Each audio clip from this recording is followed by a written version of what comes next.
Hello बच्चों, आप सभी का मैथ्स वैक में स्वागत है।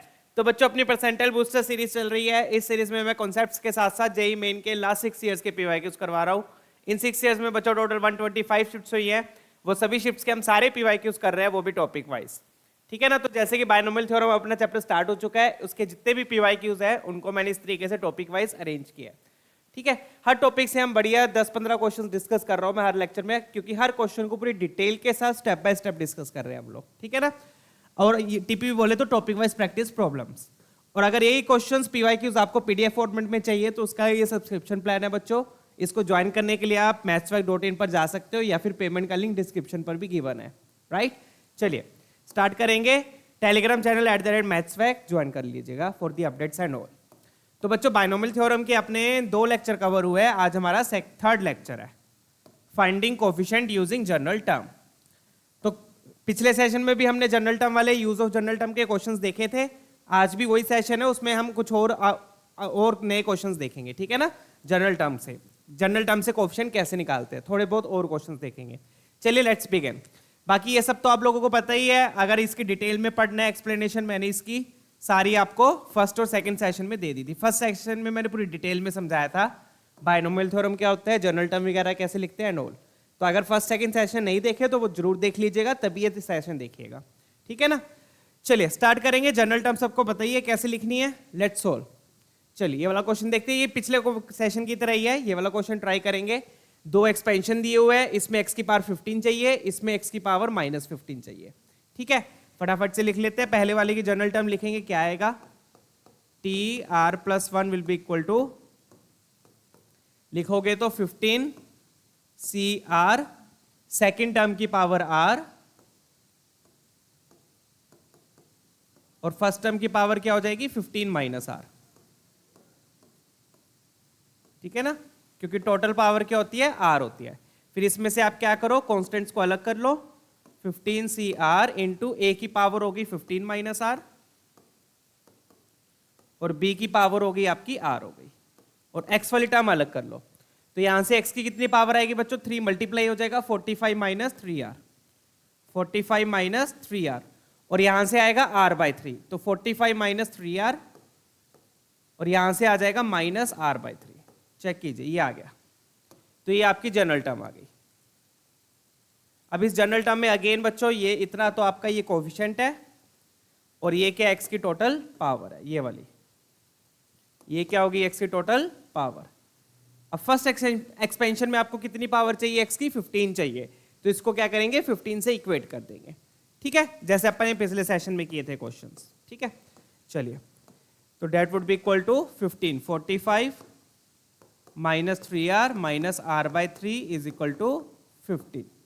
तो यहां से ये कितना बन गया बच्चों, ये बन गया 9r, तो ये बन गया माइनस 10r/3। 45 उधर जाएगा तो माइनस 30 बन जाएगा। तो यहां से बच्चों अपने पास r आ गया 9 आ गया। r कितना आ गया 9। ठीक है, ये थोड़ा सा इधर करके लिखना था मेरे को, लेट मी राइट अगेन, ताकि इधर अपन कोफिशिएंट लिख ले। एक एक्सपेंशन और है ना। चलिए तो फटाफट से लिख देते हैं। This implies 45 minus 3r minus r/3, this should be equal to 15। कितनी पावर चाहिए अपने को, 15 चाहिए। तो ये बन गया माइनस 10r/3, 45 आपको उधर चला जाएगा माइनस 30, तो r की वैल्यू आ गई बच्चों 9 आ गई। चेक कर लीजिएगा। डन। 45 उधर गया माइनस 30, माइनस माइनस कैंसल, एक जीरो कैंसल, r की वैल्यू 9 आ गई। अब 9 पुट करके, r को 9 पुट करके आपके पास कोफिशिएंट आ जाएगा। तो ये तो पहले एक्सपेंशन का हो गया। सेम तरीके से दूसरे एक्सपेंशन का लिखेंगे और दोनों को इक्वेट कर देंगे। ठीक है, तो कोफिशिएंट क्या आ गया यहां पर, coefficient will be equal to, r को यहां पर 9 पुट कर दो। यहां पर पुट किया तो 15c9, 15c9, a की पावर कितनी होगी, a की पावर 6, b की पावर 9।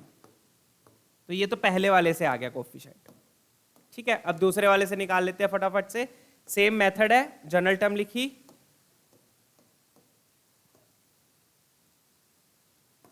ठीक है, दूसरे वाले से लिखेंगे, क्या आएगा, लेट्स राइट इट आउट।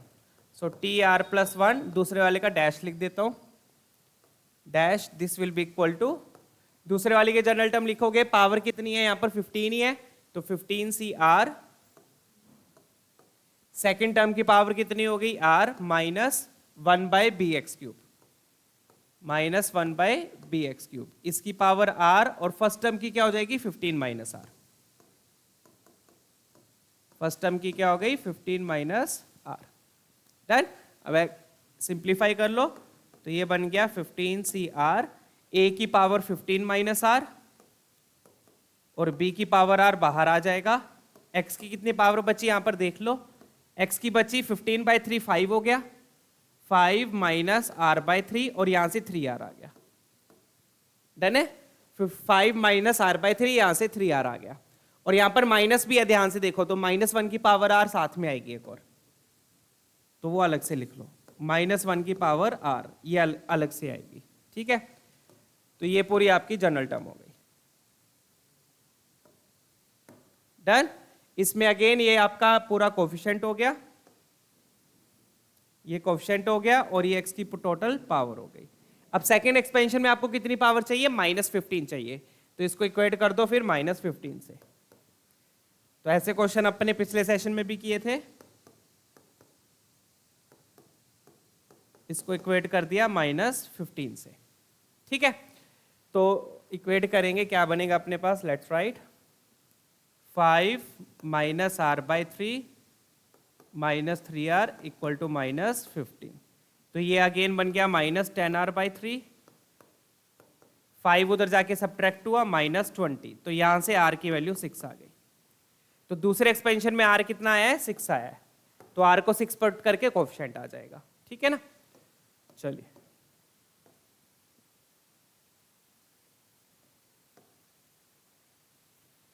तो R को क्या पुट किया 6, तो यहां से दूसरा कोफिशिएंट आ गया।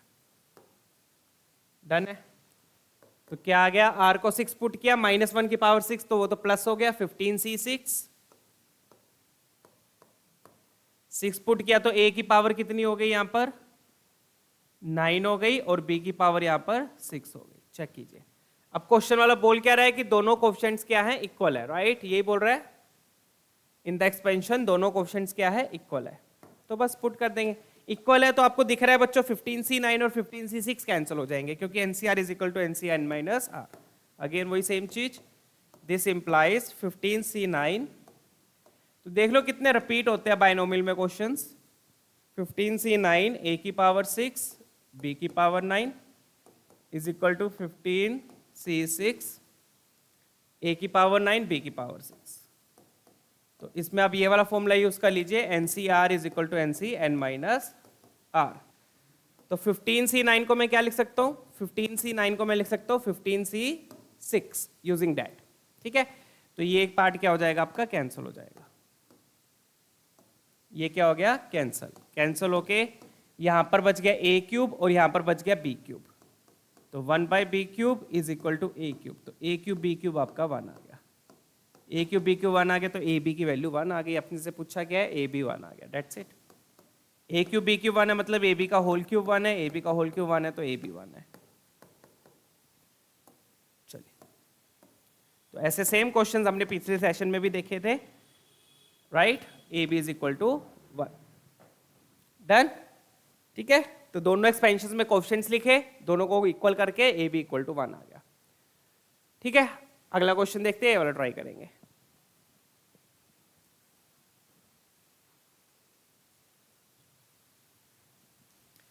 चलो फटाफट से अब ये वाला भी कर लेते हैं। अगेन दो एक्सपेंशन है, इसमें x की पावर 7 चाहिए, इसमें x की पावर -7 चाहिए। तो लिख देंगे TR+1, यहां पर क्या आएगा 11CR, सेकेंड टर्म की पावर R, फर्स्ट टर्म की क्या हो जाएगी 11 माइनस R, AX² की पावर 11 माइनस R। ठीक है, तो अब इसको खोलेंगे तो ये बनेगा 11CR, A की कितनी पावर होगी 11 माइनस R, 2 की पावर R, B की पावर B R, इनटू में x की पावर देख लो अब कितनी आ जाएगी total, 22 minus 2R, 22 minus 2R और एक R यहां से सब्ट्रैक्ट हो जाएगा तो -3R हो गया। ये आ गई आपकी जनरल टर्म। ठीक है, अगर आपने पिछला सेशन नहीं देखा तो वो जरूर देख लीजिएगा बच्चों, तभी यहाँ पर समझ में आएंगी चीजें। तो ये सारा कोफिशिएंट है और ये एक्स की टोटल पावर है। अब अपने को टोटल पावर कितनी चाहिए? 7 चाहिए, राइट? तो 22 minus 3r will be equal to 7। 22 minus 3r is equal to 7। तो यहाँ से 3r क्या आ गया? 7 उधर जाके सब्ट्रैक्ट किया 15, तो r की वैल्यू 5 आ गई। r 5 आ गया, r को 5 पुट करके आपका कोफिशिएंट आ गया। डन।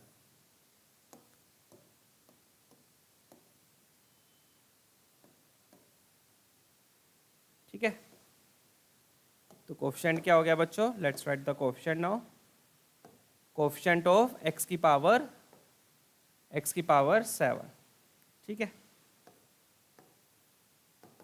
तो r को क्या पुट करना है अब? 5। तो क्या आया कोफिशिएंट? 11c5 इंटू a की पावर 6 हो गई, 2 की पावर 5 हो गई और b की पावर भी 5 हो गई। ये आपका कोफिशिएंट आ गया। ठीक है, डन। ऐसे दूसरे वाले का लिख लो, दोनों को इक्वेट करके आपका आंसर आ जाएगा। ठीक है, इस टाइप के सेम क्वेश्चंस हमने पिछले सेशन में भी किए थे। तो बच्चों बायनोमियल में रिपीट ही होते हैं क्वेश्चंस, तो इसके PYQs करने का तो बहुत बहुत फायदा है, राइट? तो TR+1 लिख लेंगे सेकंड वाले का। सेकंड वाले का क्या आया? 11CR, सेकंड टर्म की पावर R, फर्स्ट टर्म की हो गई 11 माइनस R। ठीक है ना? वही कॉन्स्टेंट्स को अलग कर लेंगे। यहाँ पे -1 है, -1 को अलग कर लो, तो यहाँ पर आ गया -1 की पावर R, 11CR, A की कितनी पावर हो गई? 11 माइनस R, नीचे 3 की पावर R आ गई, B की पावर R आ गई, साथ में क्या आ गया? X की कितनी पावर हो गई? 11 माइनस R, यहाँ से 2R सब्ट्रैक्ट हो जाएगा, तो 11 माइनस 3R। That's it. ये आपकी जनरल टर्म हो गई। ठीक है, और ये आपका कोफिशिएंट और ये x की टोटल पावर। ठीक है, तो इसको यहाँ इसको किससे इक्वेट करना है? -7 से। ध्यान दीजिए, यहाँ पे -7 है, वहां पे 7 था, यहाँ पे -7 है। तो क्या आएगा अपने पास? This implies 11 minus 3R is equal to -7। तो यहाँ से अपने पास 3R आ गया 18, तो यहाँ से R आ गया 6। तो यहाँ पे भी R, यहाँ पे R 6 आया, वहां पे 5 आया था। ठीक है, पुट कर दो, कोफिशिएंट मिल जाएगा।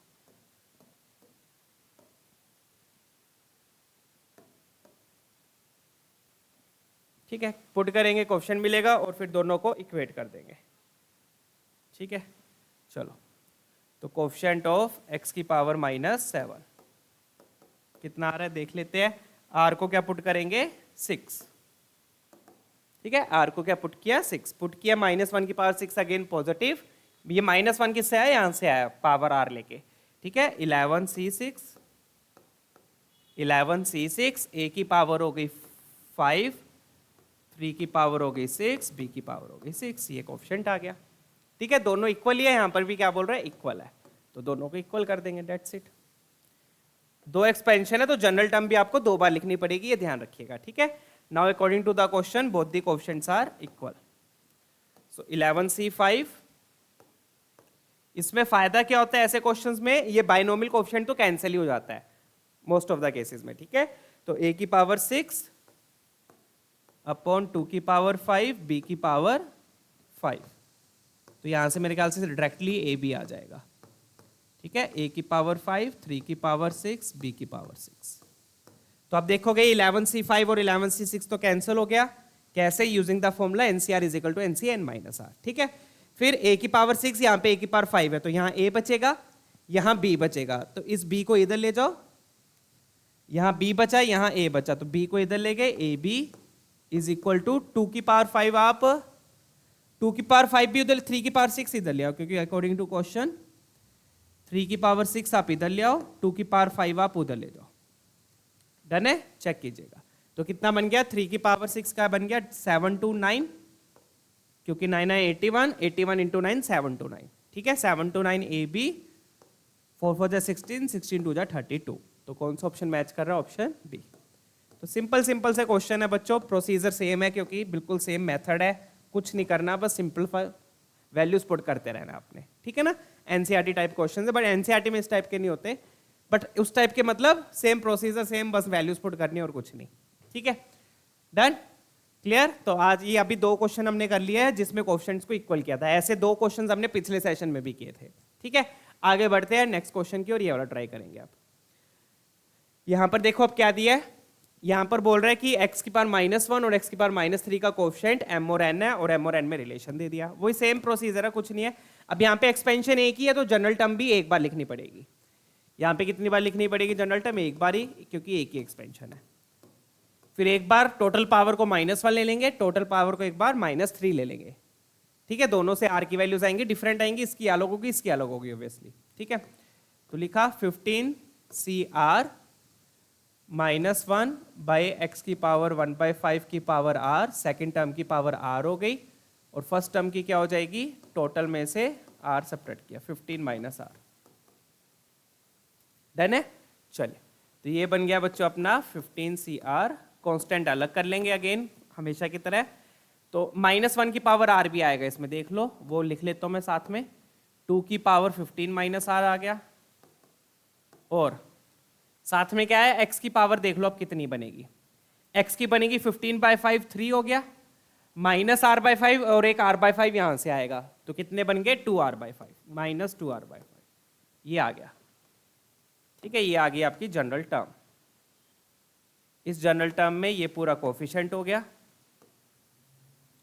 और ये x की टोटल पावर हो गई, 3 - 2r/5, 15/5 3 हो गया, ठीक है ना, r/5 और एक r/5 यहां से आया, -2r/5। डन, चलिए। तो एक बार पावर कितनी चाहिए, एक बार पावर -1 चाहिए, एक बार पावर -3 चाहिए। तो यहां पर मैं लिख देता हूं फॉर कोएफिशिएंट ऑफ, यहां पर हम किसका कोएफिशिएंट निकाल रहे हैं, x की पावर -1 का।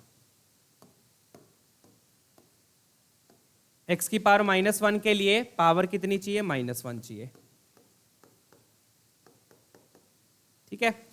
तो यहां से -2r/5 -4 आ गया, तो ये कैंसिल होके 2 आ गया, तो r की वैल्यू यहां से 10 आ गई, r की वैल्यू क्या आ गई, 10, ठीक है। तो x की पावर -1 के लिए आपने इसको -1 पुट कर दिया, यहां पे ये लिख देता हूं 4x की पावर -1, 4x की पावर -1, ठीक है। चलिए,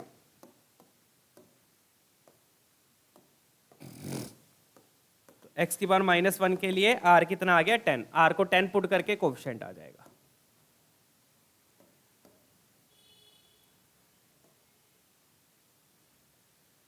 तो कोएफिशिएंट ऑफ x की पावर -1 कितना आ गया बच्चों, r को क्या पुट कर दो, 10 पुट कर देंगे, तो क्या बन गया अपने पास, ये 15c10 -1 की पावर 10, वो +1 हो गया, ठीक है, और यहाँ पे 10 पुट किया तो 2 की पावर 5 हो गया। इसको ऐसे ही रहने दो, सिंप्लीफिकेशन हम बाद में कर लेंगे। डन है, क्लियर। चलिए अब फटाफट से उसका लिख लेते हैं x की पावर -3 के लिए। अब इसके लिए जनरल टर्म दोबारा लिखने की जरूरत नहीं है क्योंकि एक्सपेंशन सेम ही है, तो हम क्या लिखेंगे, 4x की पावर -3, x की पावर -3 के लिए टोटल पावर को -3 कर देंगे, ठीक है। टोटल पावर कितनी है, 3 - 2r/5, 3 - 2r/5 is equal to -3। तो यहां से -2r/5 आ गया बच्चों, कितना आ गया, -6, -6, तो r की वैल्यू कितनी आ गई, 15 आ गई, चेक कर लीजिए। डन, r कितना आ गया, 15, यही आएगा, चेक करना एक बारी, 3 - 2r/5 -3 -6 3 15, ठीक है। r को आप 15 पुट कर दो तो आपके पास कोएफिशिएंट आ जाएगा x की पावर -1 का, ठीक है। So let's write the coefficient of x की पावर -1,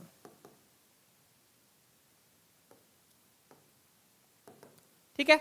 r को क्या पुट करें, 15 पुट किया, तो क्या आ गया यहाँ पर, 15c15,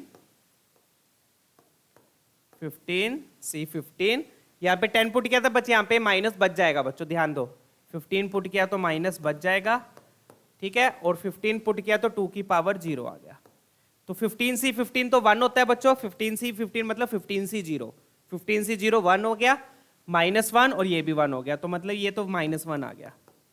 तो दूसरा जो कोफिशिएंट आया वो -1 आया है, क्योंकि वो लास्ट टर्म थी एक तरीके से। कौन सी टर्म थी? वो लास्ट टर्म थी। ठीक है, now according to the question, तो ये वाला जो कोफिशिएंट था ये m था, ये वाला कोफिशिएंट n है, ये m है और ये n है, और क्वेश्चन में क्या निकालना है अपने को? mn²। तो n का तो स्क्वायर हो रहा है तो वो +1 हो गया, +1 हो गया, तो बचा क्या अपने पास? ये बच गया 15C10 2 की पावर 5। अब इसको बस कंपेयर कर लो राइट हैंड साइड से, that's it. Right hand side से कंपेयर करोगे तो ये भी यहाँ पे भी r, यहाँ पे भी r, बट अपने पास 2 की पावर 5 है, यहाँ पे 10 है, तो यहाँ पे वो फॉर्मूला लगा दो, NCR is equal to NC n-r का। तो NCR is equal to NC n-r। तो कंपेयर करोगे बच्चों तो ये आपका r हो गया, ये क्या हो गया? आपका r हो गया। डन है? क्लियर? तो आंसर क्या आ गया? r की वैल्यू क्या आ गई? 5 आ गई। ठीक है, तो सिंपल क्वेश्चन था वही, बस इन्होंने थोड़ी सी लैंग्वेज चेंज कर दी, बाकी सेम था। दोनों कोफिशिएंट निकाल लिए, mn² निकाल लिया, ये आ गया, कंपेयर करके r 5 आ गया। 15C10 को क्या लिख दो? 15C5। डन? ये भी r, ये भी r था। चलिए अगला देखते हैं, let's check out this one.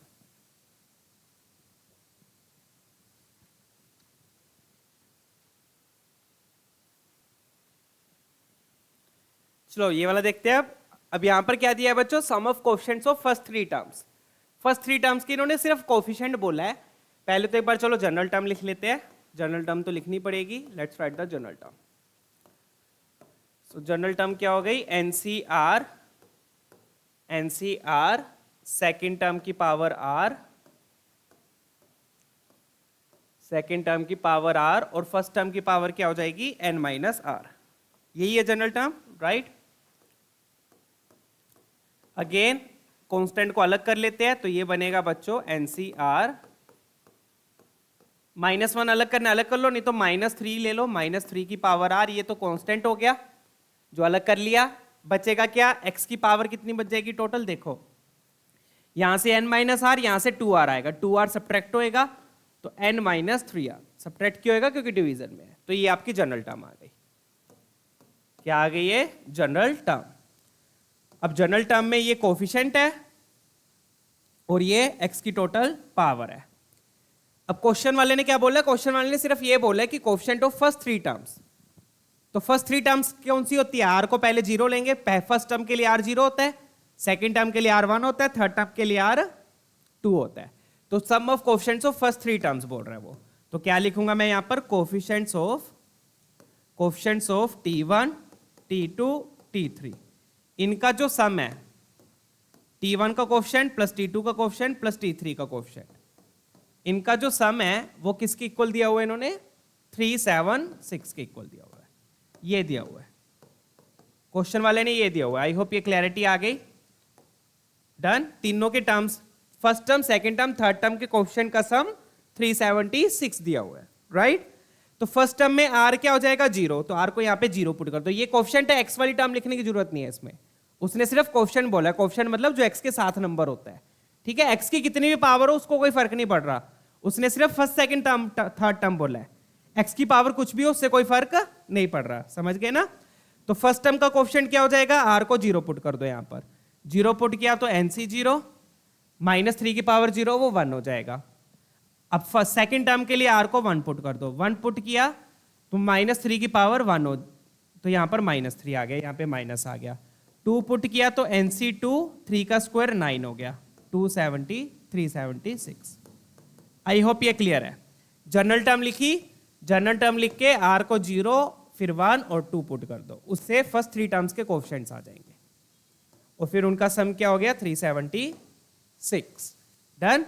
x की पावर कुछ भी हो उससे कोई फर्क नहीं पड़ रहा है यहां पर अभी, ठीक है? और x वाली टर्म नहीं लिखेंगे साथ में। डन? चलिए अब NC0 क्या हो गया? 1, क्योंकि सिर्फ कोफिशिएंट लिखना है, x की टर्म नहीं लिखनी है। NC0 1, NC1 का मतलब n, सिर्फ n एक बार आएगा तो ये बन गया 3n। डन? NC2 का मतलब n की रिवर्स काउंटिंग करनी है 2 बार, n इंटू n माइनस 1, नीचे 2 इंटू 1 आ गया, 376। इसको सिंप्लीफाई कर लो, n में क्वाड्रेटिक बनी गया आई थिंक, तो यहां से n की वैल्यू मिल जाएगी अपने को। ठीक है, चलिए फटाफट से देख लेते हैं क्या बन रहा है। 1 उधर जाके सब्ट्रैक्ट हो जाएगा, 375, यहां पर आप कॉमन ले लो, यहां पर आपका 3n कॉमन आ जाएगा, 3n कॉमन आ गया, -1, 3/2 times n - 1 is equal to 375। 1 उधर जाके मैंने सब्ट्रैक्ट कर दिया, ठीक है। फिर यहाँ पे 3n कॉमन ले लिया, यहाँ पे -1 बच गया, यहाँ पे 3/2 n - 1 बच गया। डन। अब सिंप्लीफाई कर लेते हैं इसको। सो दिस इंप्लाइज, ये क्या बनेगा बच्चों, 2 आपने एलसीएम लिया -2, 2 आपने एलसीएम लिया -2 प्लस 3n -3 प्लस 3n -3, और जो एलसीएम वाला 2 है वो क्रॉस मल्टीप्लाई कर दो, तो ये बनेगा बच्चों अपना 750, राइट। डन। अब ये कितना बन गया, 3n - 5, तो 3n into 3n - 5 is equal to 750।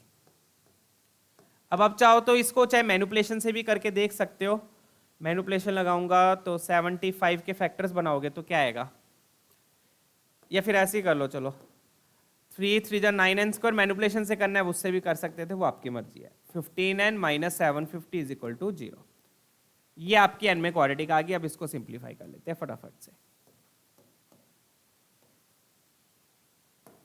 Done है, क्लियर है, ठीक है ना। यहां से 3/2 कॉमन ले लिया, 3n कॉमन ले लिया था, -1, 3 इंटू n - 1/2 बच गया था। सिंप्लीफाई आप अपने हिसाब से कर लेना, ठीक है। चलो, तो 75 के फैक्टर्स क्या होते हैं, 3 इंटू 3 पे गया 2 25, तो 5 इंटू 5 इंटू 5 इंटू 2, और ये 3 इंटू 3 है। अपने को 15 चाहिए ना, तो 3 3 जा 9, 9 5 जा 45, 25, 75 और 90, 90 और 75 आ जाएगा, ठीक है। देख लेना आप, 90 और 75 आ जाएगा, तो ये बन गया 9n², मतलब 10 इसको दे दो, इसमें से 0 इसको दे दो, तो 90 और 75, तो 90n plus 75n minus 750 is equal to 0। तो यहाँ से 9n कॉमन आ गया, n - 10, यहाँ से 75 कॉमन आ गया, n - 10 इज इक्वल टू 0। तो यहाँ से बेसिकली आपके पास n की वैल्यू आएगी। पहले आपको किसकी वैल्यू मिलेगी, n की वैल्यू। तो यहाँ से n की वैल्यू कितनी आ गई, 10, क्योंकि n ऑब्वियसली नेचुरल नंबर है, तो ये तो कैंसिल हो जाएगा, फ्रैक्शन में तो हो नहीं सकता, ये क्या हो गया, रिजेक्ट। यहाँ से आपके पास n की वैल्यू आ गई, कितनी आ गई, n आ गया आपके पास, 10 आ गया। डन, n आ गया। उसके बाद अब क्वेश्चन का सेकंड पार्ट हो जाएगा। क्लियर है ना। डन। तो इससे क्या दिया होता है, sum of question of first 3 term से अपन ने पहले जनरल टर्म लिख ली। फर्स्ट टर्म के लिए r को 0 पुट किया, सेकंड टर्म के लिए r को 1, थर्ड टर्म के लिए r को 2, कोएफिशिएंट्स लिख लिए, सम इक्वल कर दिया। यहां से आपको n में क्वाड्रेटिक मिल गई, उसको सोल्व करके n आ गया। डन है। अब पूछा क्या इन्होंने, अब x की पावर 4 का कोएफिशिएंट पूछा है, तो बस सिंपल, तो x की पावर 4 के कोएफिशिएंट के लिए मैं क्या लिखूंगा, 4x की पावर 4।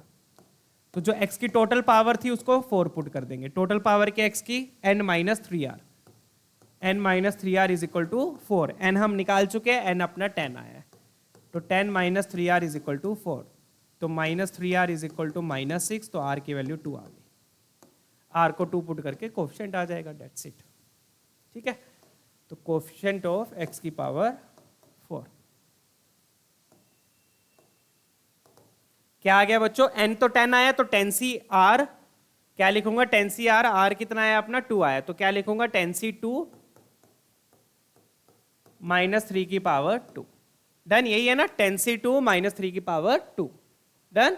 चलिए, तो 10c2 को क्या लिखूंगा, 10 इंटू 9 अपॉन 2 इंटू 1 इंटू 9, तो ये बन गया 5, 9 5 जा 45, 5 इंटू 45, सॉरी 9 9 जा 81, क्या बोल रहा हूं मैं, 9 9 जा 81 और ये 5, तो 8 5 जा 40, 405 आपका आंसर आ गया।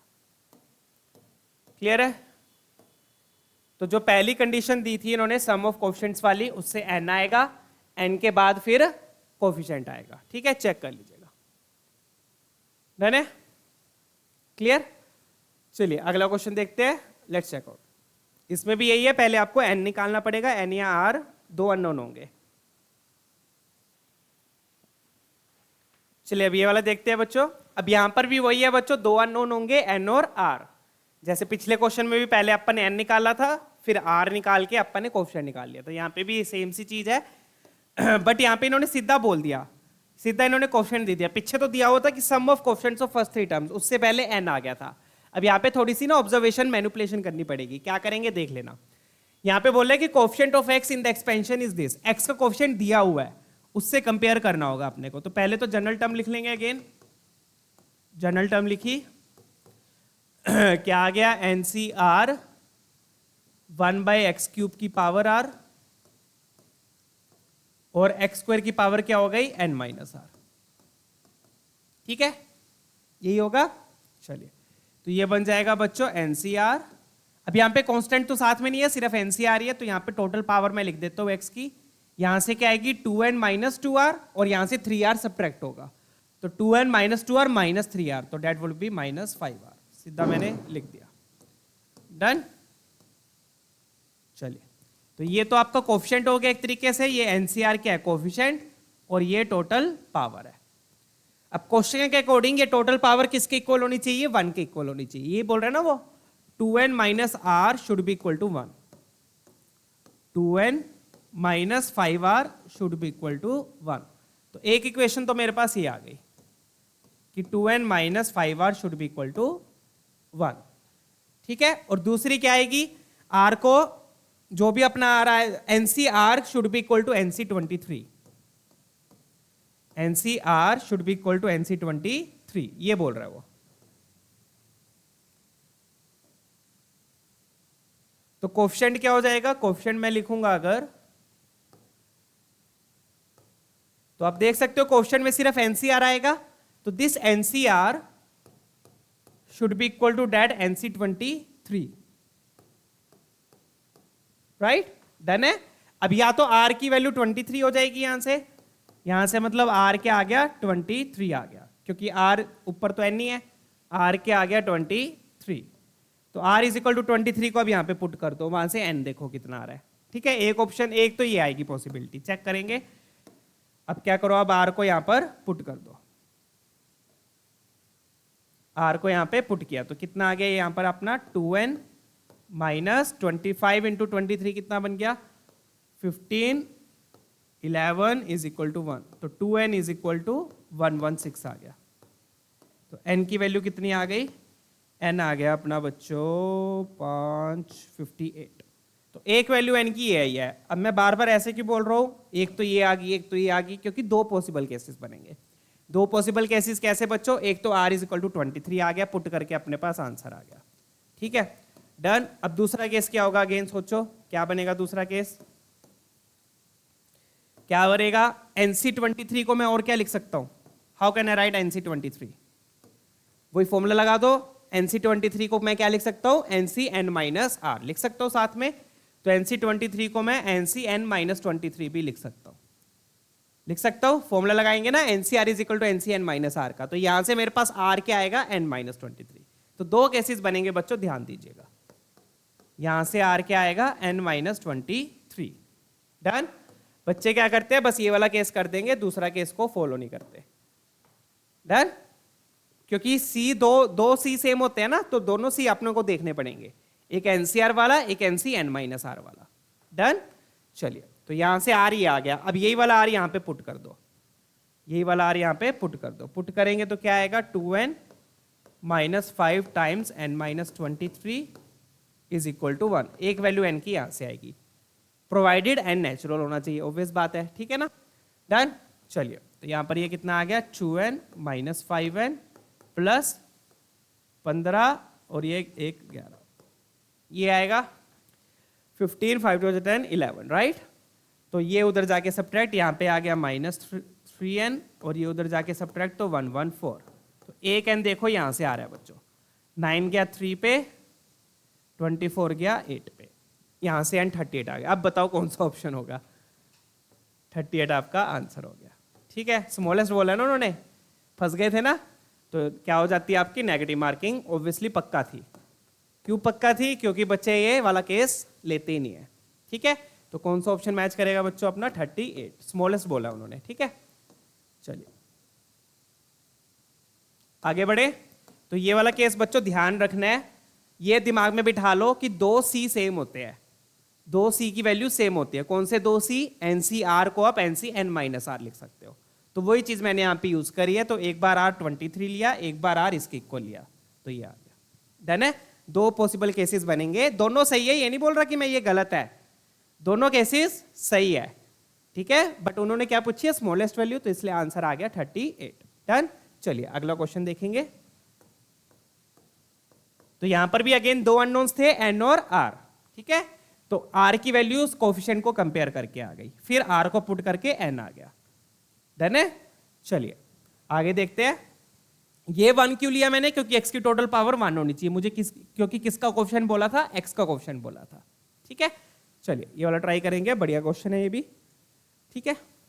यहां पे भी देखो दो अननोन होंगे। दो अननोन कौन से? यहां पे x की पावर m दी है, x की पावर क्या दी है? m। तो दो अननोन कौन से हो गए? m और r, ठीक है। चलिए तो जनरल टर्म में लिखूंगा। तो अगेन यहां पर अब हम कौन से क्वेश्चन कर रहे हैं जिसमें दो अननोन्स आ रहे हैं, ठीक है। अभी तक तो सब कुछ गिवन होता था, बट अब एक्सपेंशन में एक अननोन दे दिया इन्होंने। तो 22 सी आर 1/x² की पावर r, 1/x² की पावर r, और फर्स्ट टर्म की हो जाएगी 22 माइनस r। फर्स्ट टर्म की क्या हो गई? 22 माइनस r, ठीक है। x की टोटल पावर लिख लो, तो 22 सी आर, x की टोटल पावर क्या होगी बच्चों? यहां से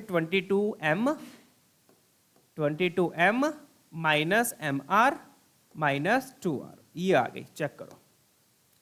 तो x की टोटल पावर में आप देख सकते हो m भी है और r भी है, दोनों अननोन है। ये तो कोफिशिएंट हो गया और ये टोटल पावर हो गई। तो टोटल पावर में आप देख सकते हो m भी है और r भी है, ठीक है ना। कैसे ही क्लियर है? 22m minus M are 2r subtract हो गया। डन। अब क्वेश्चन वाला क्या बोल रहा है? पहले तो तसल्ली से वो इक्वेशन लिख लो। दो अननोन है तो दो इंफॉर्मेशन है, ऑब्वियस बात है। दो अननोन है तो दो इक्वेशन बनेगी। दोनों इक्वेशन को पहले लिख लो और फिर सोल्व देख लेंगे, ठीक है।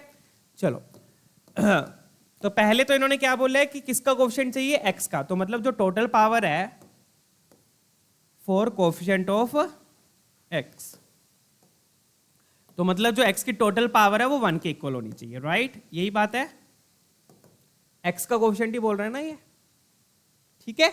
तो जो x की टोटल पावर है वो 1 होनी चाहिए। तो यहां से मेरे पास क्या आ गया? 22m minus M R minus 2r is equal to 1। This should be equal to 1, ये 1 होना चाहिए। तो पहली इक्वेशन मेरे पास ये आ गई। इसको एक बार ऐसे ही रख दो, बस बॉक्स में डाल दो और बंद कर दो इसको, बाद में देखेंगे। दूसरी इंफॉर्मेशन क्या दी हुई है कि कोफिशिएंट ये है। तो इसमें कोफिशिएंट क्या होगा? कोफिशिएंट तो सिर्फ ये होगा, बाकी तो सारा कांस्टेंट ही है। बाकी तो x है, सॉरी कांस्टेंट नहीं, सॉरी बाकी क्या है? x है। कोफिशिएंट क्या होता है? जो x के साथ लिखा होता है। ये जो 22 सी आ रहा है ये इसके इक्वल होना चाहिए। अगेन पिछले क्वेश्चन की तरह ही पहले यहां से अपन ने r निकाल लिया था, r को यहां पुट करके n आ गया था। वैसे यहां पर करेंगे, कोफिशिएंट से r आएगा, r को पुट करके m आएगा, पिछले क्वेश्चन की तरह ही। डन है। चलिए तो एक इक्वेशन कैसे आई? x की टोटल पावर 1 कर दी। दूसरी इक्वेशन किससे आएगी? कोफिशिएंट से आएगी। तो कोफिशिएंट ऑफ x, x का कोफिशिएंट होगा क्या? 22 सी आर। r हमें अभी नहीं पता, तो 22 सी आर ही रखेंगे, क्योंकि कोफिशिएंट क्या होता है? ये x की टर्म होगी, x के साथ जो भी है वो कोफिशिएंट है। ये किसके इक्वल होना चाहिए? This should be equal to 1540, 1540। Done है बच्चा वाड़ी? क्लियर। अब अगेन क्वेश्चन किस लिए बना है? सोल्व करने के लिए। तो अब आप यहां पर आपको हिट एंड ट्रायल करना पड़ेगा। क्या करना पड़ेगा? हिट एंड ट्रायल, क्योंकि आप r की वैल्यू डायरेक्टली बोल ले सकते हो, क्योंकि n की c की फॉर्म में तो नहीं है ना, this is not in the form of c। तो हिट एंड ट्रायल से बहुत आसानी से आंसर आएगा। क्यों आएगा? क्योंकि ये छोटा नंबर ही है c के अकॉर्डिंग, क्योंकि 22 मल्टीप्लाई होगा ना, 22 इंटू 21 भी कर दोगे तो इसके आसपास आ जाओगे। यही है ना। अगर मैं 22 इंटू 21 भी कर दूंगा तो इसके आसपास आ जाऊंगा। तो मतलब r क्या होगा? 2 या 3 होगा ज्यादा से ज्यादा, उससे ज्यादा होगा ही नहीं। 1 तो हो नहीं सकता क्योंकि 1 ले लिया। 22 सी 1 क्या होता है? 22 होता है। r 1 नहीं होगा, बट 2 हो सकता है, 3 हो सकता है, उससे ज्यादा नहीं होगा। उससे ज्यादा होगा तो नंबर ही 1540 से बड़ा चला जाएगा, क्योंकि आप 22 इंटू 21 ही कर लो, मेरे ख्याल से यही इसके बराबर सा आ जाएगा, ठीक है ना। तो यहां पर आपको हिट एंड ट्रायल करके देखना पड़ेगा कि r इक्वल टू 2 सेटिस्फाई कर रहा है या r is equal to 3 satisfy कर रहा है। क्योंकि या तो 2 पे ये 1540 बन जाएगा या 3 पे बन जाएगा, तो हिट एंड ट्रायल करेंगे यहां पर बच्चों हम, ठीक है। Let's do hit and trial. और हिट एंड ट्रायल भी ये नहीं है कि बिल्कुल ही आंख बंद कर दी हमने, हमें साफ दिख रहा है या तो ये r इक्वल टू 2 पे मैच हो जाएगा या r इज इक्वल टू 3 पे मैच हो जाएगा, साफ दिख रहा है मुझे ये, ठीक है। तो क्योंकि नंबर से राइट वाली साइड से पता लग रहा है इससे 1540 से, तो r इज इक्वल टू 2 ले लिया मैंने एक बार, तो ये बन गया 22c2। 20c2 को मैं क्या लिखूंगा, 22 इंटू 21/2, तो ये बन गया 11 इंटू 21, तो 11 इंटू 21 तो बन गया बच्चों 231 आ रहा है, ठीक है। तो मेरे ख्याल से r इज इक्वल टू 3 पे मैच हो जाना चाहिए, तो let's try r is equal to 3। तो r इज इक्वल टू 3 पे देखा 22c3, तो 22c3 बोले तो 22 इंटू 21 इंटू 20 अपॉन में क्या आ गया, कुछ गड़बड़ तो नहीं करी है, नहीं है, यहाँ आ गया 3 इंटू 2 इंटू 1, तो यहाँ पे मेरे ख्याल से मैच हो सकता है, लेट्स ट्राई। तो ये बन गया बच्चों, यहाँ पर ये 10 आ गया, हाँ ये मैच होता है वो मुझे दिख रहा है, ये 7 आ गया, 22 इंटू 7 इंटू 10 हो गया ना मैच।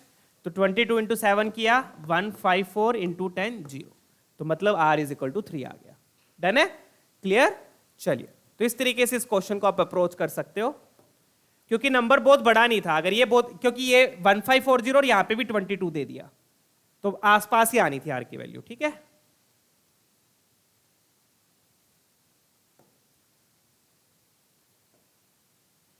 तो मैं यहां पर r इज इक्वल टू 3 पर मेरा मैच हो गया बच्चों, ठीक है ना, मैचिंग हो गई, हिट एंड मैच, पहले हिट एंड ट्रायल किया फिर हिट एंड मैच हो गया, ठीक है, ऐसे ऐसे, ठीक है।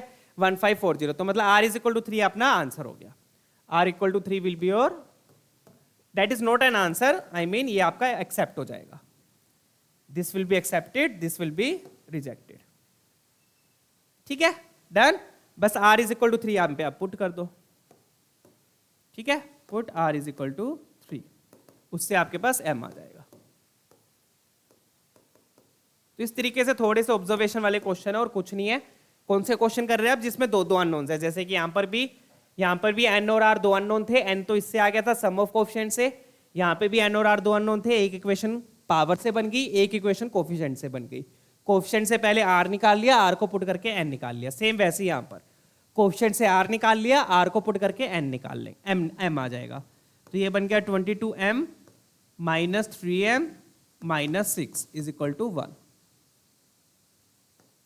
डन है, चलिए, ठीक है। ये भाई कितना बन गया अपना 19m 20 21 22, ये उधर जाके 7 हो गया, तो अच्छा बहुत बढ़िया, शाबाश। अब यहां पर देखो, हो गया ना पंगा, देखो अब यहां पर अगेन वही चीज, डबल दो पॉसिबल केसेस जैसे यहां पर अपन ने किया था। डन है, तो मतलब कि 22c3 पर 1540 आ रहा है, तो दिस शुड बी इधर इक्वल टू 22c3 और दिस शुड बी इधर इक्वल टू 22c, सब्ट्रैक्ट करेंगे इक्वल टू 19, तो दो पॉसिबल केसेस बनेंगे बच्चों। तो एक बार r की वैल्यू 3 लेंगे और एक बार r की वैल्यू 19 लेंगे, सॉरी। डन है, क्लियर। तो अगेन वही दो पॉसिबल केसेस। अब मैंने दो पॉसिबल केसेस क्यों बोला, क्योंकि जब r इक्वल टू 3 पुट कर रहा हो तो m फ्रैक्शन में आ रहा है, m क्या आना चाहिए, नेचुरल आना चाहिए, क्या आना चाहिए, नेचुरल। तो अगेन वही सेम चीज हो रही है यहाँ पर, ठीक है। तो ये वाला रिजेक्ट हो जाएगा, ये वाला आपका एक्सेप्ट हो जाएगा, ठीक है ना। तो r इक्वल टू 3 पर तो मैच नहीं हो रहा, तो r इक्वल टू 19 पर ये मैच हो जाएगा बच्चों। सो 19 पुट कर देते हैं अब, r इज इक्वल टू 19, तो put r is equal to 19 put किया तो 22m minus 19m minus 19m minus, एक minute, minus 19m minus 38 is equal to 1। तो अब ये कितना बन गया, 3m इज इक्वल टू 39। तो यहां पर देखो m की बड़ी प्यारी सी वैल्यू आ गई, 13 आपका आंसर हो गया। डन है, चलिए ठीक है बच्चा, बड़ी मूव ऑन करें। चलिए, तो यहां पर अपना मैच नहीं हुआ, मैच हो गया बट बात नहीं बनी, दूसरे वाले से अपनी बात बन गई, ठीक है, ये वाला रिजेक्ट हो जाएगा। डन बच्चा, चलिए। तो ये दो पॉसिबल केसेस हमेशा ध्यान रखिएगा बच्चों, 22c3 पर मैच हो गया तो जरूरी नहीं है r3 होगा, r19 भी हो सकता है। कैसे, NCr is equal to NC n minus r। Done. चलिए आगे बढ़ते हैं। तो यहां पर अपन ने r इक्वल टू 3 पुट करके देखा था, उससे अपना आंसर नहीं आया था। ये r इक्वल टू 3 आया कहां से था, यहां से आया था। ठीक है, चलिए अगला क्वेश्चन देखेंगे। ये वाला ट्राई करते हैं आप, सिंपल है बट ये वाला तो चेक कीजिएगा।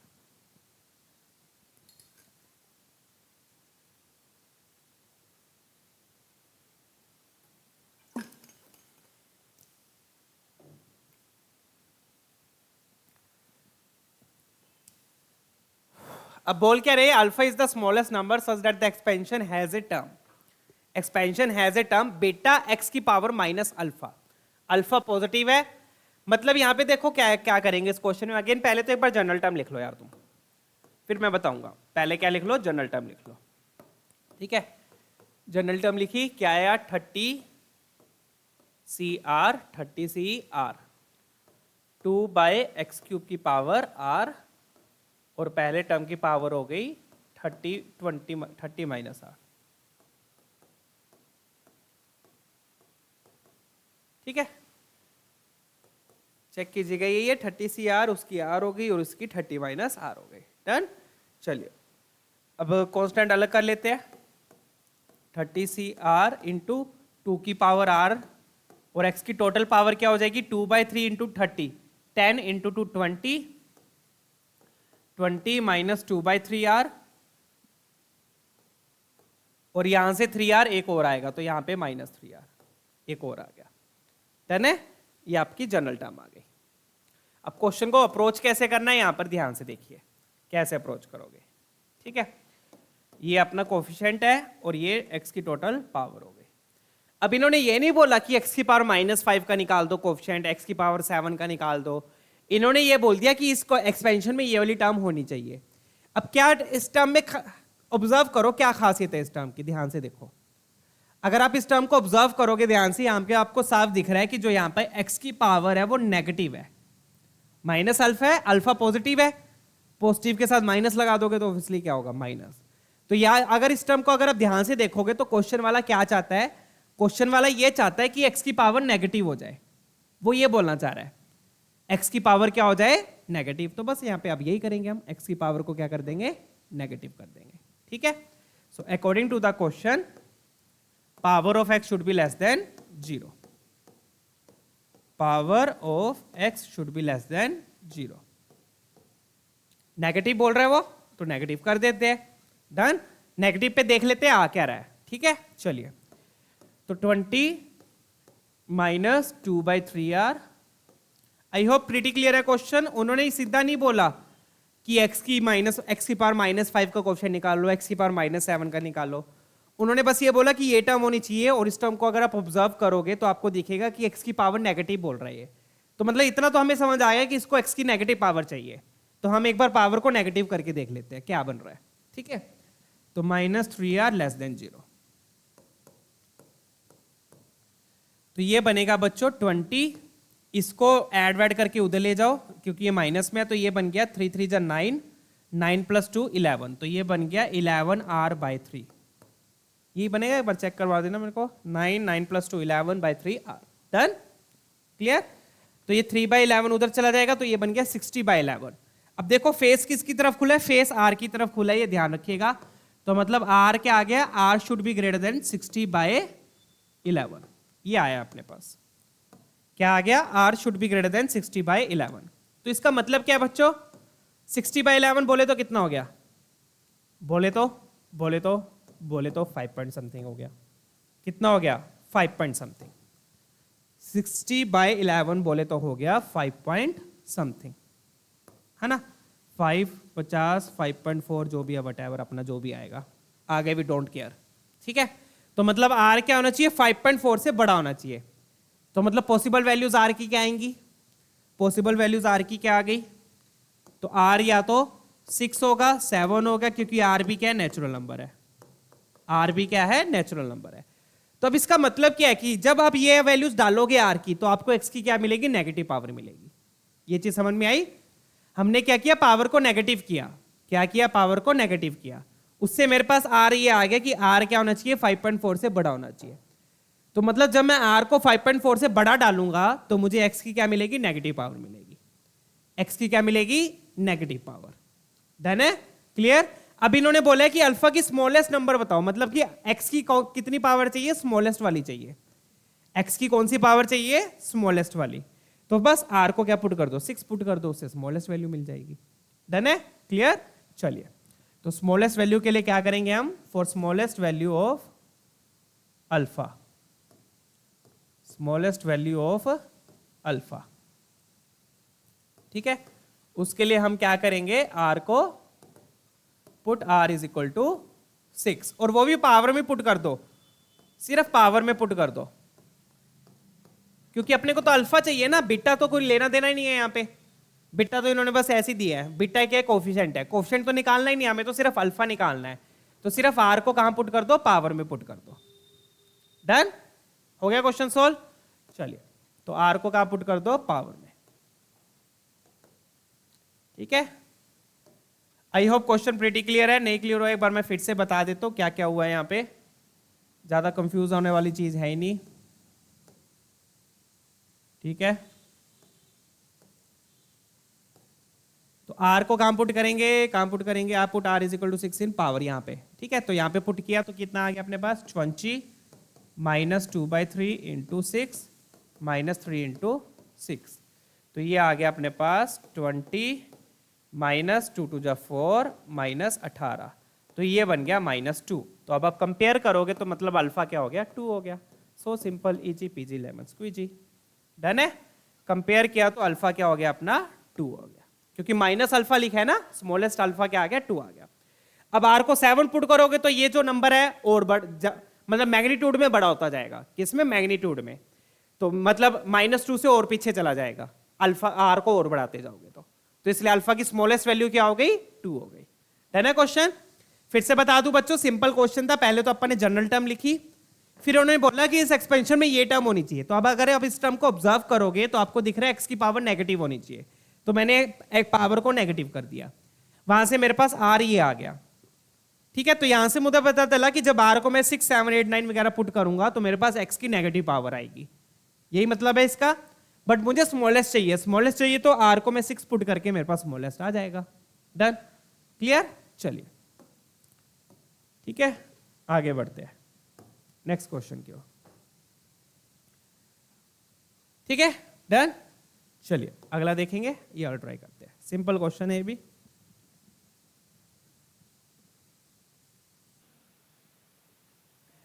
चलिए ये क्वेश्चन देखते हैं बच्चों। अब हमें क्या चाहिए, यहाँ पर x की पावर 10 का कोएफिशिएंट चाहिए। चलो यहाँ पे तो सिंपल सीधा दे दिया इन्होंने, कोई अननोन भी नहीं है, बट इसमें एक हल्का सा ट्विस्ट है, वो बाद में देखेंगे, पहले अपन सोल्व कर लेते हैं क्वेश्चन को, ठीक है ना।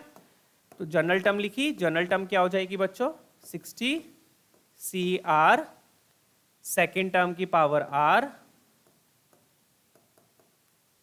सेकेंड टर्म की पावर R, और फर्स्ट टर्म की पावर क्या हो जाएगी, 60 माइनस R। यही है, सही लिखा है मैंने, कहीं गड़बड़ तो नहीं करी, सही है, ठीक है। अब अगेन वही सेम बेस वाली पावर्स को अलग कर लो। तो यहां पे देखो 5 की पावर क्या आएगी, यहां से r/2 आएगी, ध्यान से देखो, यहां से r/2 आएगी, यहां से क्या आएगी, 60/4 माइनस r/4। 60/4 कितना हो गया, 15 हो गया। ये वाली पावर सब्ट्रैक्ट होगी तो -15, और ये माइनस माइनस प्लस हो जाएगा, प्लस r/4। ये तो होगी 5 की पावर, क्लियर है ना। 5 की पावर r/2 यहां से आई, रूट था, 1/4 मल्टीप्लाई किया तो यहां से बन गया 15, ये सब्ट्रैक्ट होएगा क्योंकि डिवीजन में है, सब्ट्रैक्ट होएगा तो ये प्लस हो जाएगा, प्लस r/4। डन। अब x की लिख लो, x की लिखी तो ये 1/2 होगा, तो 30 माइनस r/2, 30 माइनस r/2, और यहां से क्या आ जाएगी, माइनस r/3। डन। अब थोड़ा सा सिंप्लीफाई और कर लेते हैं, r वाली टर्म्स को ज्वाइन कर लेते हैं, ठीक है। तो यहां से अपने पास क्या आया बच्चों, 60 CR, 60 CR इंटू यहां पर 5 की पावर टोटल देखो अब कितनी आएगी, r/2 प्लस r/4 कितना हो जाएगा, 3r/4। तो ये बन जाएगा 3r/4 माइनस 15, इसको ऐसे रख देते हैं, ये तो होगी 5 की पावर बच्चों। और x की पावर कितनी हो जाएगी, 30 माइनस 5r/6 ज्वाइन करके लिख दिया मैंने, ठीक है ना। एलसीएम एलसीएम ले लो, 5r/6 डन। ये आ गया अपने पास। अगेन बच्चों इतना ये कोफिशिएंट है, इतना ये कोफिशिएंट है, और ये टोटल पावर है। हो गया। अब टोटल पावर कितनी चाहिए अपने को? 10 चाहिए। तो यहां से देख लेते हैं, यहां से आर की वैल्यू आ जाएगी। तो टोटल पावर 10 चाहिए, तो मतलब 30 माइनस 5r/6 should be equal to 10। तो 5r/6 क्या आ गया बच्चों? That should be equal to 20। तो यहां से आर आ गया बच्चों 24 ही आएगा, चेक कीजिए, ठीक है। आर आ गया 24, ठीक है डन। अब आर को 24 पुट करके कोएफिशिएंट लिख देते हैं बच्चों। तो कोएफिशिएंट क्या हो जाएगा? कोएफिशिएंट विल बी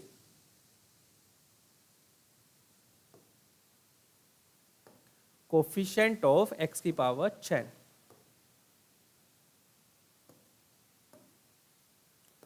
आर को क्या पुट करना है? 24 पुट किया तो क्या आया? 60c24, और ये बन गया 5 की पावर कितनी आएगी?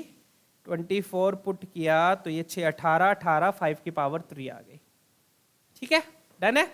चलिए तो ये बन गया। अब पूछा क्या इन्होंने? अब यहाँ पे ध्यान से देखो, कोएफिशिएंट ऑफ x की पावर 10 इज दिस, और उन्होंने k पूछा है, तो मतलब हमें इसको 5 की पावर में लेकर आना होगा। बच्चे क्या करते हैं? गलती ये कर देंगे, सीधा 3 बोल देंगे। तो क्या सिर्फ 5 की पावर 3 आएगी यहां पर? नहीं, 5 यहां से भी तो आएगा, 60c24 से भी तो 5 आएगा ना, आएगा ना, आएगा, जरूर आएगा।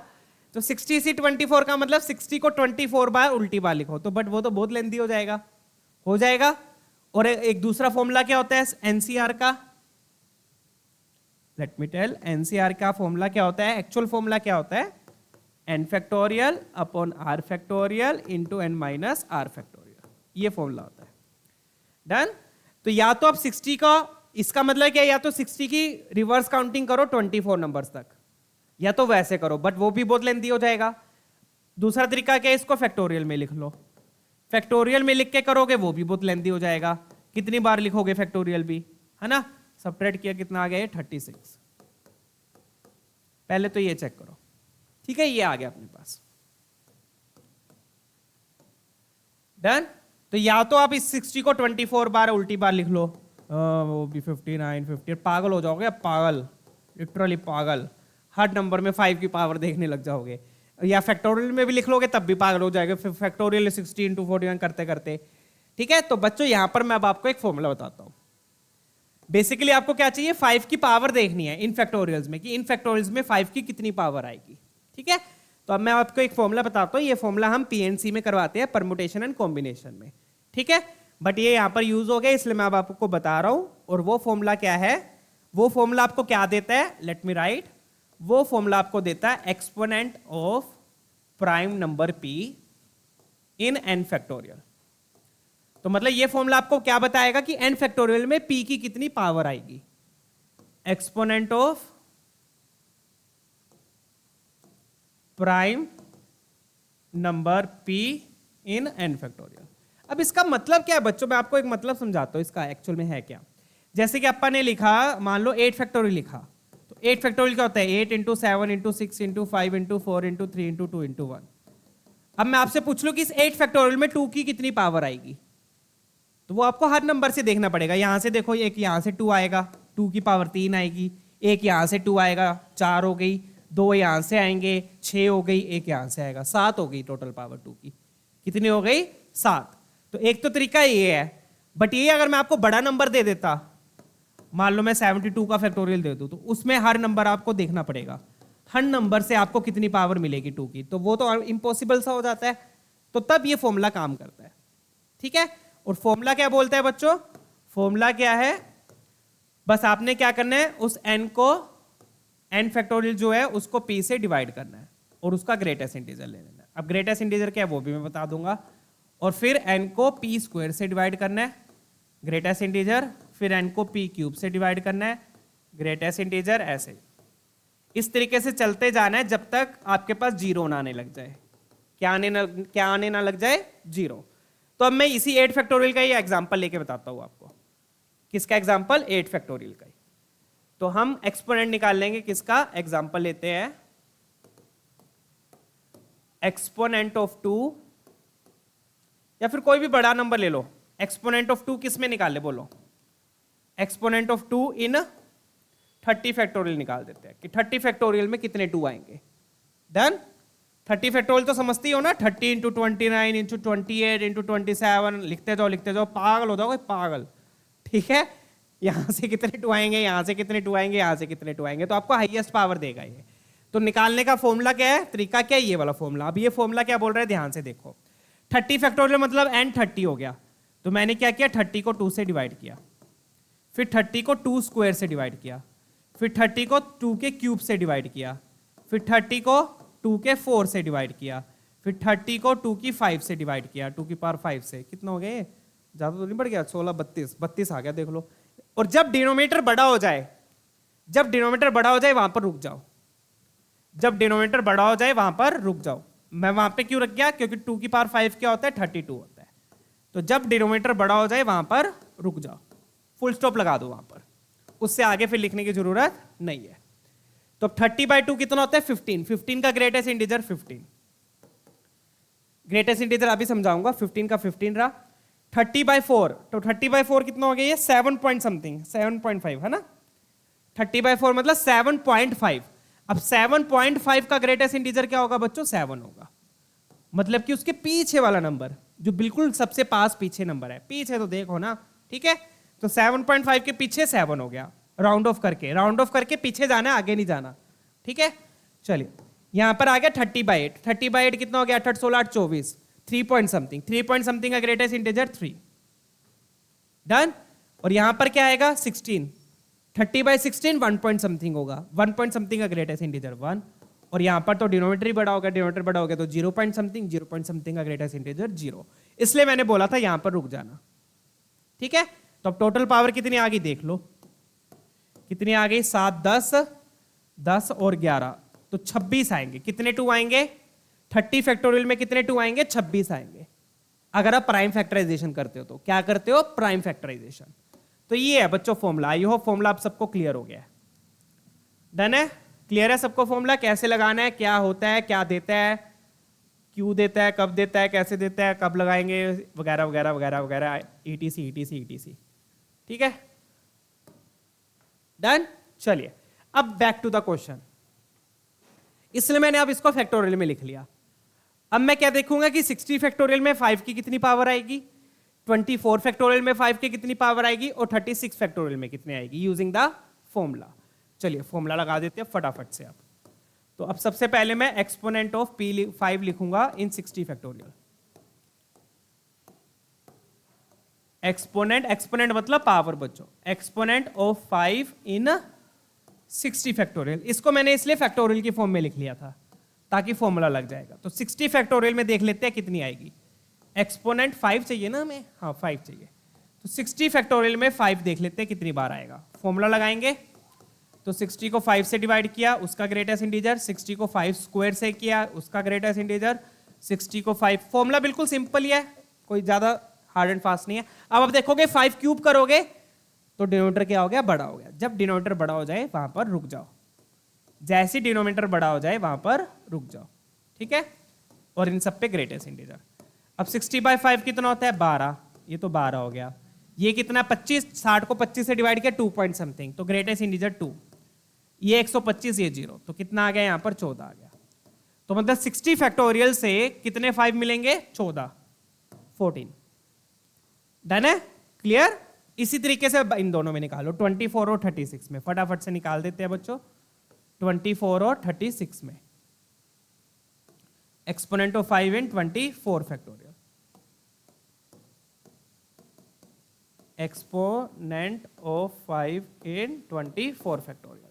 तो कितना आ गया बच्चों, 24/5 का ग्रेटेस्ट इंटीजर प्लस 24/5 का स्क्वायर। अब देखो स्क्वायर ही बड़ा हो गया तो यहीं पर रुक जाना है, रुक गए, यहां पर रुक गए। 24/5 कितना हो गया, 4 पॉइंट समथिंग, 4 पॉइंट समथिंग, तो 4 प्लस 0, तो 24 फैक्टोरियल में कितने 5 मिलेंगे, 4 मिलेंगे।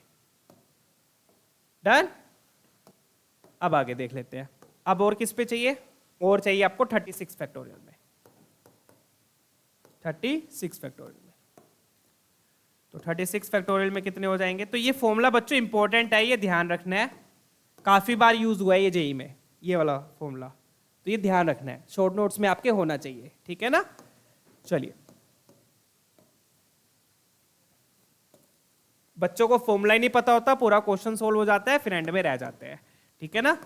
चलिए, तो अब अपने को क्या आया, 36/5 का ग्रेटेस्ट इंटीजर है कुछ नहीं, बिल्कुल सिंपल फॉर्मूला, अगर आपकी एक बार नजर भी डल गई ना पेपर से पहले तो आपको ध्यान में रहेगा कि ये, हाँ ये फॉर्मूला था, ठीक है। 5 का स्क्वायर और प्लस 36/5 का क्यूब, 5 का क्यूब करेंगे तो वहां पर रुक जाएंगे, ठीक है। तो ये तो बन गया 7 पॉइंट समथिंग, 7 आ गया, 25 मतलब 1 पॉइंट समथिंग, 1 आ गया, ये 0 आ गया, और यहां से फिर 8 आ गया।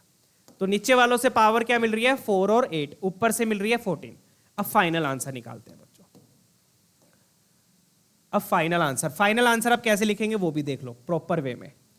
तो आपको किसका एक्सपोनेंट चाहिए, 5 का, एक्सपोनेंट ऑफ 5 क्या होगा, यहां पर देखो टोटल में जो आपको एक्सप्रेशन था, तो आप सीधा 5 की पावर लिखो, बाकी कुछ लिखने की जरूरत नहीं है। तो ऊपर क्या था, ऊपर था 60 फैक्टोरियल, 60 फैक्टोरियल से कितने 5 मिल रहे हैं, 14, तो ऊपर आएगा 5 की पावर 14।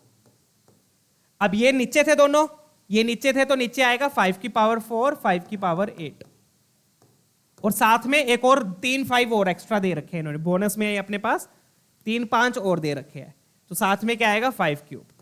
आई होप ये क्लियर है कैसे किया, डन। मैंने देख लिया इसमें कितने 5 आ रहे हैं, इसमें कितने आ रहे हैं, इसमें कितने आ रहे हैं, फॉर्मूले के अकॉर्डिंग उतने 5 मैंने यहां पे लिख लिए, और साथ में 5 क्यूब। तो अब करोगे तो ऊपर आ गया 17, नीचे आ गया 12, तो टोटल कितनी पावर बच गई, पावर 5 बच गई, चेक करना, 5 भी बच रही है, डन। ऊपर 17 है, नीचे 12 है, तो सबट्रैक्ट किया, टोटल पावर 5 बच गई। तो मतलब k की वैल्यू क्या हो गई, 5 होगी, k ही निकालना था ना यहां पे, तो मतलब 5 की पावर k, क्या हो गया, 5 हो गया। कितने 5 बचेंगे अपने पास, 5 5 बचेंगे, that's why the answer will be 5। Done है बच्चों। तो यहां पर ये गलती मत करना, काफी बच्चे सीधा k को 3 लिखाएंगे, दैट वुड अगेन रॉन्ग हो जाएगा, ठीक है ना, क्योंकि यहां से भी 5 आपको मिलेंगे, और वो कैसे निकाल लोगे, यूजिंग दिस फॉर्मूला। डन। तो आज के लिए इतना ही बच्चों, आई होप ये फॉर्मूला क्लियर है, इसको जरूर लिख लेना अपने शॉर्ट नोट्स में। आज के लिए इतना ही, आज हमने अगेन जनरल टर्म का यूज सीखा, नेक्स्ट सेशन में हम कांस्टेंट टर्म निकालना सीखेंगे बच्चों, how to find the constant term in binomial expansion, ठीक है। फिर मिलेंगे बच्चों अगले सेशन में, अपना ख्याल रखिएगा, कीप स्माइलिंग कीप स्टडिंग।